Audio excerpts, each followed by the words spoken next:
আসসালামু আলাইকুম ওয়া রাহমাতুল্লাহি ওয়া বারাকাতুহু। কেমন আছেন সবাই? আশা করি ভালো আছেন। আমি আলহামদুলিল্লাহ আল্লাহর অশেষ মেহেরবানিতে ভালো আছি। এবং আজকে কথা বলবো অত্যন্ত গুরুত্বপূর্ণ কিছু কথা। যারা মালয়েশিয়া যাবেন ওদের আগ্রহে বসে আছেন। আপনারা জানেন যে 15 তারিখের মিটিং হয়েছে, সেখানে আমাদের উপদেষ্টা মণ্ডলীর সদস্যরা গেছেন, সেখানে চুক্তি হয়ে গেছে। এবং 21-22 তারিখের যে মিটিংয়ের কথা আমি বলছিলাম, সেই মিটিং আজকে আল্লাহর রহমতে কনফার্ম হয়ে গেছে। এবং এই মিটিংয়ের মধ্যে দিয়ে মালয়েশিয়া কর্মী যেতে আর কোনো বাধা থাকলো না, অর্থাৎ বাজার ওপেন হয়ে গেল পরিপূর্ণভাবে। তো এখন আপনারা বই জমা দিতে পারেন। কথা হলো, আপনারা বই কোথায় জমা দেবেন আর আমাদের অফিসে কেন বই জমা দেবেন? আমরা আমাদের অফিসের কথাই বলি। আপনারা জানেন যে আমরা যখন পাসপোর্ট জমা নেই তখন কারো কাছ থেকে 10 পয়সাও নেই না। যখন মেডিকেল হয়, মেডিকেল ফিট রিপোর্ট আসে, তখনও কারো কাছ থেকে 10 পয়সা নেই না। যখন ভিসা অনলাইন হবে, আপনার ভিসা আপনি চেক দিবেন অ্যাপসের মাধ্যমে। আমরা যে অ্যাপসে চেক দিই, আপনি চেক দিবেন। চেক দিয়ে যখন অনলাইন হবে, একটা পেমেন্ট আমাদের ব্যাংকে দিয়ে দেবেন। আর বাদ বাকি টোটাল টাকাটা হলো ফ্লাইটের দিন। যখন আমরা বলবো যে অমুক দিন আপনার ফ্লাইট, একদিন আগে আপনারা ঢাকায় চলে আসবেন। এসে ফিঙ্গার দিয়ে কন্ট্রাক্ট পেপার সাইন করে তারপরে হচ্ছে আপনার টিকিট পাসপোর্ট বুঝে নেবেন। সেই দিন হলো বাদ বাকি টোটাল পেমেন্টটা। এই হলো আমাদের পেমেন্টের নিয়ম। আর আপনারা জানেন যে আমরা গার্জিয়ান ছাড়া কারো বই জমা নিই না। এজেন্ট যারা আছেন তাদের ভোটার আইডি কার্ড, ছবি, পরিবারের দুজনের ভোটার আইডি কার্ড, ছবি, ফোন নাম্বার এগুলো জমা না দিলে এজেন্টের কাছ থেকেও আমরা বই জমা নিই না।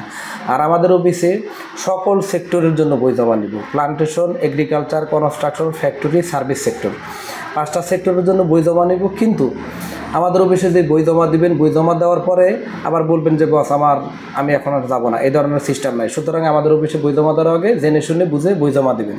তো যাই হোক, এটা আমাদের কথা আমরা বলে দিলাম। এবার হলো আমরা বিস্তারিত আলোচনায় বা মূল ভিডিওতে যাই। তো প্রথম কথা হলো, যেহেতু বাজার ওপেন হয়ে গেছে, মিটিং হয়ে গেছে, ডিক্লেয়ার হয়ে গেছে, এমওএ সাইন হয়ে গেছে, মেডিকেলটা কবে থেকে হবে? মেডিকেল হবে ঈদের পর থেকে ইনশাল্লাহ। কারণ হচ্ছে এমওএ সাইন হয়ে যাওয়ার পরে যে লাইসেন্সগুলো প্রসেসিং করবে, এই প্রসেসিং লাইসেন্সগুলোর হচ্ছে ওনাদের ওয়ালেট বা হচ্ছে ওনাদের যে আইডি পাসওয়ার্ড আছে FWCMS থেকে, সেই আইডি পাসওয়ার্ডে মেডিকেল স্লিপের জন্য টাকা ঢুকাইতে হবে। টাকা ঢুকানোর পরে তারপরে হচ্ছে মেডিকেল স্লিপগুলো ইস্যু করতে পারবে, আদারওয়াইজ কারো মেডিকেল স্লিপ হবে না। তো FWCMS-এর সিস্টেম যেহেতু এরকম, আগে পাসপোর্ট জমা দিতে হবে, তারপরে মাইগ্রাম স্লিপ উঠবে, তারপরে অফিসে আপনাকে ডাকলে আইসা মেডিকেল করবেন। আর FWCMS সিস্টেমে যেই মেডিকেল সেন্টার থেকে মেডিকেল স্লিপ উঠবে, ওই মেডিকেলই আপনাকে যায় মেডিকেল করতে হবে। গেল এইটা। মেডিকেল রিপোর্ট পাওয়ার পরে বই যখন আপনার ফিট রিপোর্ট যখন পাবো, তারপরে হচ্ছে আমরা বইগুলো সাবমিট করব। যে সেক্টরের জন্য জমা দেবেন সেই সেক্টরের জন্য। আর আমরা ডিরেক্ট কোম্পানি ছাড়া কোনো কর্মী পাঠাবো না। কনস্ট্রাকশন যেটা ডিরেক্ট কোম্পানি, যাওয়ার পরে কাজ পাইতে হবে, বেতন পাইতে হবে।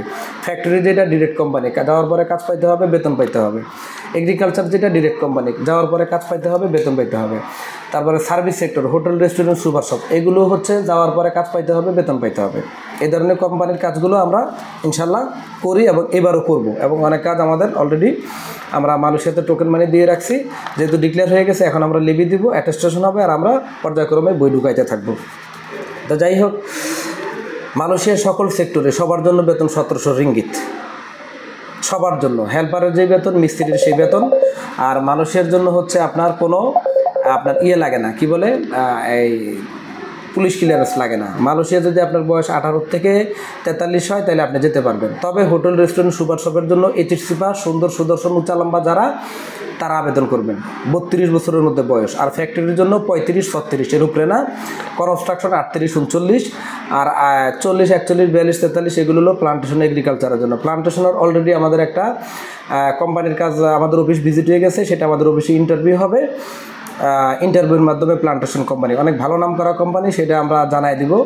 আমার নাম্বার, হোয়াটসঅ্যাপের নাম্বার এখানে দেওয়া আছে। আপনারা যারা প্লান্টেশন বা অন্য যে কোনো সেক্টরে যান, আমাকে হোয়াটসঅ্যাপে মেসেজ দিবেন, অফিসের অ্যাড্রেস দিয়ে দেবো। সেখানে আমাদের RL নাম্বার দেওয়া আছে, সোজা অফিসে চলে আসবেন। রিসেপশনে এসে বললেই হবে যে আমি সোহেল স্যারের কাছে যাব, আর কোনো কিছু বলার দরকার নেই। গেল এটা। আর আপনার কী কী ডকুমেন্টস লাগবে মালয়েশিয়ার জন্য? আপনার পাসপোর্ট, ল্যাব প্রিন্ট, সাদা ব্যাকগ্রাউন্ড, মালয়েশিয়ান সাইজ, ম্যাট পেপারে, এটা হলো ছবি লাগবে 12 কপি। আমরা 8 কপি রাখবো, 4 কপি আপনাকে দিয়ে দেবো BMET ট্রেনিংয়ের জন্য, যে 3 দিনের পিডিও ট্রেনিং, সেই ট্রেনিংয়ের জন্য আপনাকে দিয়ে দেবো।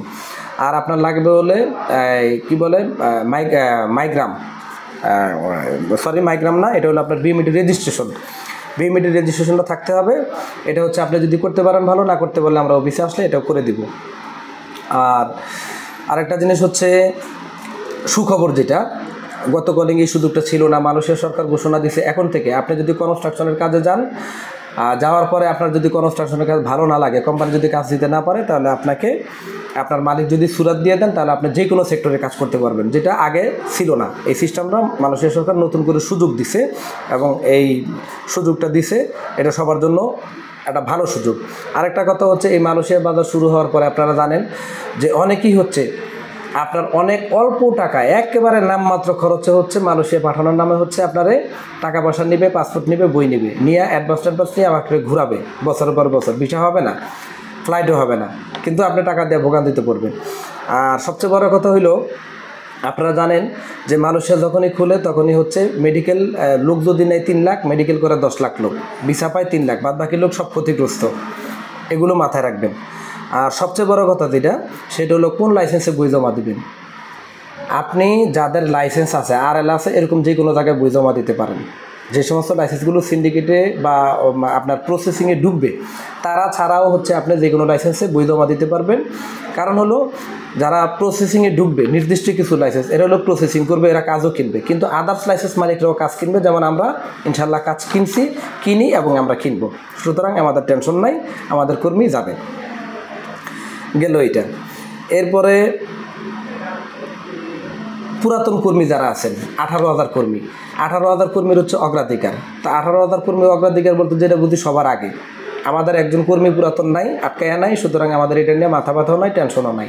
আমাদের নতুন কর্মীর কাজ, যেহেতু আমাদের পুরাতন কর্মী নেই, আমরা নতুন কর্মীর কাজই শুরু করব। যখন কাজ শুরু হয়ে যাবে, মেডিকেল স্লিপ যখন শুরু হবে, আমরা নতুন কর্মীদের মেডিকেল শুরু করব। আর যাদের পুরাতন কর্মী আটকায় গেছে 18,000-এর মধ্যে, তারা ওই সমস্ত কাজগুলো করবেন। কোন কোন মেডিকেল থেকে মেডিকেল করবেন, মেডিকেল লিস্টটা আমরা এখনও পাই নাই। যখনই আমি পাবো, আমি আপনাকে এই একটা ভিডিওর মাধ্যমে হচ্ছে সম্পূর্ণ মেডিকেলের নামগুলো বলে দিব এবং হচ্ছে অ্যাড্রেসও বলে দেওয়ার চেষ্টা করব। যদি হয়তো ভিডিওটা বড় হয়ে যেতে পারে, তারপরে হচ্ছে আমি আপনাদের জন্য এটা করার চেষ্টা করব। আর আরেকটা জিনিস হচ্ছে, আমাদের অফিসে যারা বই জমা দেবেন, আমি সবসময় বলি যে আপনারা জেনে শুনে বুঝে বই জমা দেবেন। আত্মীয় স্বজনের সাথে কথা বলে, গার্জেনের সাথে কথা বলে বই জমা দিবেন, যাতে ভিসা হওয়ার পরে, অনলাইন হওয়ার পরে আপনার মতলব চেঞ্জ না হয় যে আমি আর যাব না, তাইলে কিন্তু ঝামেলা, আমরা ক্ষতিগ্রস্ত হয়ে দেবো। আমরা চাই আপনারা ক্ষতিগ্রস্ত না হন, কিন্তু দিন শেষে আপনারা যদি আমাদেরকে ক্ষতিগ্রস্ত করেন, তাহলে সেটাও খুবই কষ্টদায়ক হবে। এবং এটা হচ্ছে আমাদের জন্য, আমরা যে আপনাদেরকে হয়রানি মুক্তভাবে বিদেশে প্রেরণ করতে চাই, কাজে প্রেরণ করতে চাই, আমাদের যে সৎ চিন্তা ভাবনা, এগুলো হচ্ছে নষ্ট হয়ে যাবে। তো এই জন্য আপনাদের কাছে বিনীত অনুরোধ, আপনারা কেউ বই জমা দেওয়ার আগে চিন্তা ভাবনা না করে বই জমা দেবেন না। চিন্তা ভাবনা করে সিদ্ধান্ত নিয়ে তারপরে বই জমা দেবেন। এটা হচ্ছে সবচেয়ে বড় রিকোয়েস্ট আপনাদের কাছে। আর কিছু লোক আছেন যারা মালয়েশিয়াতে আগে থেকে আসছেন, এই সমস্ত লোক যারা আছেন, যারা ব্ল্যাক লিস্টে আছেন, ফিঙ্গার দিয়ে আসছেন, তারপরে হচ্ছে আপনার কি বলে জরিমানা দিয়ে আসছেন, ট্রাভেল পাসে আসছেন, এই সমস্ত লোকগুলো বই জমা দিবেন না, আপনারা মালয়েশিয়া ঢুকতে পারবেন না। আর কেউ যদি না জানায় বই জমা দেন এবং ভিসা হওয়ার পরে, ম্যান পাওয়ার হওয়ার, ফ্লাইট হওয়ার পরে যদি মালয়েশিয়ার ইমিগ্রেশন থেকে আপনাকে ফেরত দেয় যে আপনি ব্ল্যাক লিস্টে ছিলেন, আপনি মালয়েশিয়া ঢুকতে পারবেন না, তাইলে তার দায়ভার আমরা গ্রহণ করব না এবং আপনার 10 পয়সাও আমরা ফেরত দিব না। কারণ আপনি আমাদেরকে না জানায় বই জমা দিয়েছেন, চুপে চুপে বই জমা দিয়েছেন। অনেকেই আছে দেশে এসে নতুন বই জমা কইরা চুপে চুপে বই জমা দিয়ে দেবেন। এই কাজটা দয়া করে করবেন না, এতে আপনি ক্ষতিগ্রস্ত হবেন। ঠিক আছে, এগুলো থেকে বিরত থাকবেন। আর মালয়েশিয়া যেহেতু আপনার একটা সিজনাল কর্মী নেয়, ওরা 2 বছর, 3 বছর, 5 বছর পর পর বা 8 বছর পর পর কর্মী নেয়, এরপর আবার নির্দিষ্ট সময়ে হলো আপনার কর্মী নেওয়া বন্ধ করে দেয়। তো আমরা মালয়েশিয়ার বাজার যেহেতু খুলে গেছে, আমরা খুব শীঘ্রই জানতে পারবো যে ওরা কতদিন যাবত কর্মী নেবে। ওরা যে সময় পর্যন্ত কর্মী নেবেন, একটা টাইম দিবে, আমরা তার থেকে 4 মাস আগে বই নেওয়া বন্ধ করে দিব। অর্থাৎ বাজার বন্ধের 4 মাস আগে আমরা পাসপোর্ট জমা নেওয়া বন্ধ করে দিব। এই কারণে দিব যে শেষের দিকে বই জমা নিলে সেই ফ্লাইটগুলো উঠানো কষ্টকর হয়ে যায়, কর্মী যেতে পারে না, অফিসের বদনাম হয়, আমাদের বদনাম হয়, কর্মী ক্ষতিগ্রস্ত হয়। ওই কাজটা আমরা করব না, একেবারেই না। আমাদের অফিসের একটা নাম আছে, সুনাম আছে, আমরা আমাদের সুনাম বজায় রাখা যতটুকু কাজ করা সম্ভব ঠিক ততটুকুই করবো, এর বাইরে আমরা যাব না ইনশাল্লাহ। আর আরেকটা জিনিস হলো, আপনারা যারা মালয়েশিয়া যাবেন, আপনারা একটা জিনিস মনে রাখবেন, আমাদের অফিসে যারা বই জমা দিবেন, আমাদের অফিস না বলা পর্যন্ত আপনারা হচ্ছে কেউ আপনার ক্ষতিগ্রস্ত হবে না। অনেকে চাকরি বাকরি ছেড়ে দিয়ে বসে থাকেন, হ্যাঁ, কেনা বেচা অনেক কিছু লোকসান করে টাকা পয়সা হাতে নিয়ে বসে থাকেন, এগুলো করা যাবে না। অনেকেই আছে এই বাজারটা যখন শুরু হবে তখন আপনাকে বলবে যে 1.5 মাসে ফ্লাইট দিয়ে দেবো, 2 মাসে ফ্লাইট দিয়ে দেবো, 15 দিনের ফ্লাইট দিয়ে দেবো। এই সমস্ত কথা কান দিবেন না, কারণ ভিসা অফিস বানায় না। ভিসার জন্য হচ্ছে আমরা কোম্পানির কাছ থেকে কাজ কিনি, লেবি দেই, বিডিআর করি, এই অ্যাটেস্টেশন করি, তারপরে বই সাবমিট করি, বিডিআর হয়, তারপরে কলিং হয়, তারপরে হচ্ছে ই ভিসা হয়, তারপরে ম্যান পাওয়ার হয়। এতগুলো স্টেপের মধ্যে দিয়ে যাইতে হলেও সময় লাগে, ঠিক আছে? তো এই জিনিসগুলো আপনারা মাথায় রাখবেন। যেহেতু ভিসা আমরা ঘরে বাড়াই না, ভিসা এম্বাসি দেয়, এগুলোর জন্য প্রসেসিং লাগে, সময় লাগে। সুতরাং যারা মালয়েশিয়া যাবেন, বিদেশ যাবেন, জেনে বুঝে শুনে বই জমা দেবেন। যে কোনো জায়গায় হচ্ছে বই জমা দিয়ে ধরা খাবেন না। আমার যেমন ইউটিউবে ভিডিও দেখতে পাচ্ছেন, এরকম ইউটিউবে অনেকের চ্যানেল আছে যারা ভিডিও করে, কিন্তু আগে দেখবেন তাদের আরএল আছে কিনা, অফিস ভিজিট করবেন, তারপরে হচ্ছে জেনে শুনে বুঝে বই জমা দেবেন। আমার অফিসে দিতে হবে এটা কোনো কথা নাই, আমি বলবো না যে আপনি আমার অফিসে দেন, আপনি যাচাই বাছাই করেন। যাচাই বাছাই করে আপনার যেখানে মনে বলবে যে আমার এখানে দিলে আমার কাজ হবে, সেখানে বই জমা দেবেন, আদারওয়াইজ বই জমা দেওয়ার দরকার নেই। কথা বোঝা গেছে? তো আমি চাই, আমাদের প্রতিষ্ঠান চায় যে কর্মী যেন হয়রানি না হয়, প্রতিষ্ঠানের যেন বদনাম না হয়। কর্মী জনে যাওয়ার পরে বলে যে আমি আসছি, আলহামদুলিল্লাহ আমাকে যে কাজের কথা বলছে সেটা পাইছি, কাজ পাইছি, কোম্পানি পেয়েছি, বেতন পাইছি। আর সবচেয়ে বড় কথা হলো, অনেকেই প্রশ্ন করেন যে ভাই ওভারটাইম হবে কিনা। দেখেন, ওভারটাইম হবে কিনা হবে না এটা ডিপেন্ড করে কোম্পানির কাজের উপরে। আমি এখান থেকে বসে বলতে পারবো না যে কোম্পানির ওভারটাইম হবে কিনা, এটা সিদ্ধান্ত নেবে কোম্পানি। কোম্পানির কাজের প্রেশার যদি বেশি থাকে তাহলে হচ্ছে আপনাকে দিয়ে ওভারটাইম করাবে, আর যদি প্রেশার কম থাকে ওভারটাইম করাবে না। তো আপনি বিদেশ যাওয়ার আগে আপনি কখনো ওভারটাইমের হিসাব করে বিদেশ যাবেন না, আপনি বেসিক হিসাব করে বিদেশ যাবেন, এটা নিয়ম। যারা বুদ্ধিমান তারা এটাই করে, আর যারা বেউকুফ তারা হচ্ছে ওভারটাইম সহকারে একটা হিসাব দিয়ে দিল, তুমি মাসে 1.5 লাখ কামাবা, টাকা দাও আমাকে 10 লাখ, 6 লাখ, 7 লাখ, ওরা হচ্ছে ওই কথায় মরে, আর ওরাই হচ্ছে বিদেশে যায় কান্নাকাটি করে। এই কথাগুলো আপনারা মনে রাখবেন। তো যাই হোক, আজকে মোটামুটি অনেক কথা বলে ফেললাম। যেহেতু কাজ শুরু হয়ে গেছে, ইনশাল্লাহ আমরা এখন থেকে কন্টিনিউ পাসপোর্ট জমা নিব, তবে অবশ্যই গার্জিয়ান সহ আসবেন। আর আমার নাম্বার যেহেতু হোয়াটসঅ্যাপ 2টা নাম্বার দেওয়া আছে, আপনারা আমাকে হোয়াটসঅ্যাপে মেসেজ দিবেন, আমি আপনাদেরকে অফিসের অ্যাড্রেস দিয়ে দেবো। আপনারা দয়া করে সরাসরি গার্জিয়ান সহ এসে কোন কাজে যাবেন, কি কাজে যাবেন, আপনার বয়স কত, কোন বয়সে কোন সেক্টরে আপনি যেতে পারবেন, এগুলো অফিসে এসে কথা বলে তারপর হলো বই জমা দেবেন।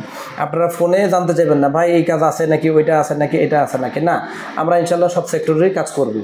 এবং আগেই বলে দিছি যে বইটা জমা নিব, ওইটার ম্যান পাওয়ার হবে, ওইটার ফ্লাইট হবে, ওইটার ভিসা হবে, ওইটার টিকিট হবে, ওইটা সব কিছুই হবে। অর্থাৎ বই যেটা জমা হবে ইনশাল্লাহ সেটার ভিসা হবে, ভিসা ছাড়া একটা বইও ইনশাল্লাহ অফিস থেকে বের হবে না, আল্লাহ যদি বাঁচায় রাখে। ঠিক আছে? তো আজকে আর বেশি কথা বলবো না, অনেক কথা বলে ফেললাম। ইনফরমেশন যতটুকু দেওয়ার চেষ্টা করছি দিয়ে দিছি। যদি কোনো কিছু মিসিং থাকে আমাকে জানাবেন, আমি আবার পরবর্তী সেটা সংশোধন করে দেওয়ার চেষ্টা করব। তা আপনারা সবাই ভালো থাকেন, দোয়া করেন আমার জন্য। আর যদি আপনাদের মনে চায় যে এই ভিডিওটা শেয়ার করলে অন্য কেউ ইনফরমেশন পেতে পারে, অন্য কেউ উপকৃত হতে পারে, তাহলে শেয়ার করে দিন। আর নতুন আপডেট পাওয়ার জন্য যদি মনে হয় যে সাবস্ক্রাইব করে রাখি, তাহলে সাবস্ক্রাইব করে দিবেন, যাতে আপনারা নতুন ইনফরমেশনগুলো পেয়ে যান। তো ঠিক আছে, আমি আজকে এখানেই বিদায় নিচ্ছি। আপনারা সবাই ভালো থাকেন, আমার জন্য দোয়া করেন। আর ইনশাল্লাহ আপনাদের বিদেশ যারা যাবেন, আপনাদের বিদেশ যাত্রা সুন্দর হোক, সফল হোক, সার্থক হোক, আপনাদের কর্মজীবন সার্থক হোক, এই দোয়া এবং কামনায় শেষ করছি। আসসালামু আলাইকুম ওয়া রাহমাতুল্লাহি ওয়া বারাকাতুহু।